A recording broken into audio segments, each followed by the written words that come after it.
All right, so just like yesterday, we're going to look at obtuse angles, and we're going to go through the entire process ourselves of setting up every possible thing they might ask us on a test. So, we've been given a coordinate, and this is in the second quadrant. Okay? They'll want us to find the obtuse angle. In other words, they want us to find the angle from the origin, starting on the in quadrant 1, to this arm here. Okay? So here's our quadrant 1. They're going to be looking for this obtuse angle. But with the information we have, we only technically have learned how to solve right angles. So we're going to create a right angle triangle and solve the complementary, or I think it's a supplementary, acute angle. So we're going to be solving this angle at the origin here. Okay? So in order to set this up, part of what I want us to do is to be able to solve what the lengths of every side of the triangle we've made are. Now we do know that this creates a right angle. Does anyone know what the height of this triangle will be? Go ahead, Brenda. Yeah, 5 units. That's right. Yeah, we don't have a measurement, meters, centimeters, but we know it's 5 units. What about 7? That's great. The measurement at the bottom. We know it's 7. Now, it's important when we go to set up these ratios that we recall it's -7 when we go to put them into our calculators, okay? Because you're going to find we're going to end up with some negative ratios.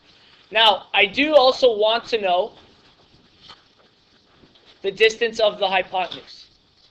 How can I find the distance of this hypotenuse? That's right, we use Pythagoras Theorem.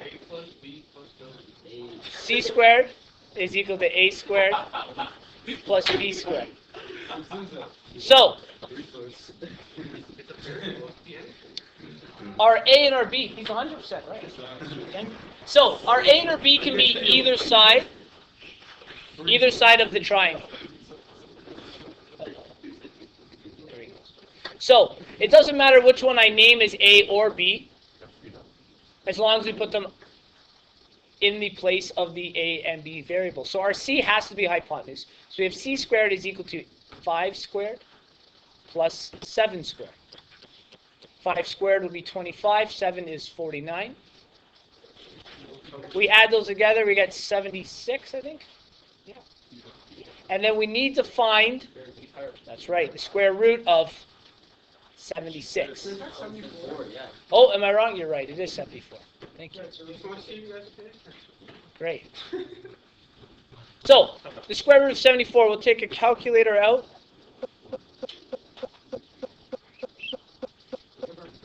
And the square root of 74, do I have square root on this? I think it's this one. It is. 8.6. Excellent. Oh, wrong button.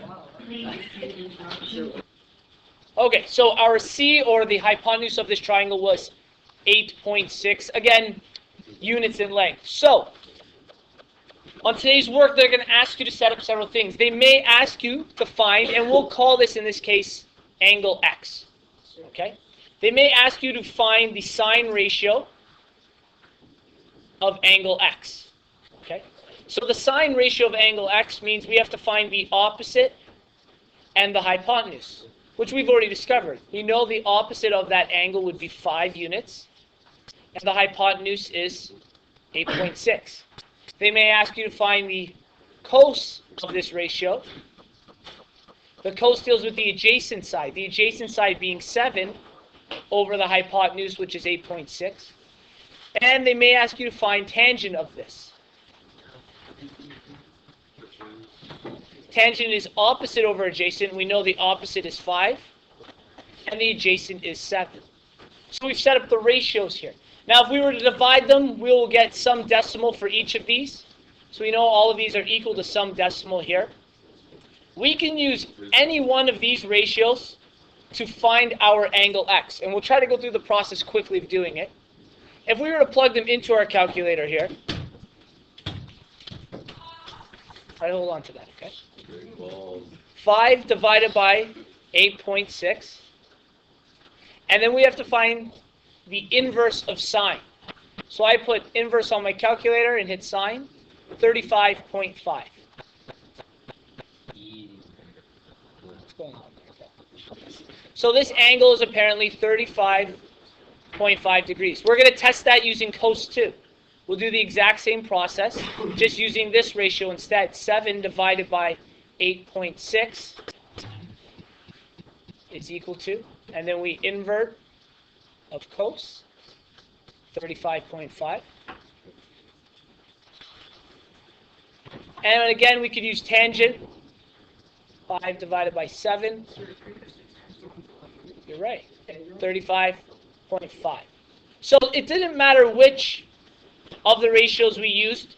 We found the acute angle to be 35.5 degrees, which is perfect. We've discovered that acute angle.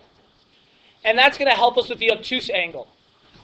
How do I find the obtuse angle from this acute angle here? Okay, so because they're supplementary angles, in other words, they create a straight line. A straight line has the angle of 180 degrees. So we know a piece of it is 35.5. We need to find out what the rest of it is equal. So we take 180 and we subtract 35.5. What is it, Vernon? 144.5 degrees. So our obtuse angle in this case is 144.5 degrees. Now,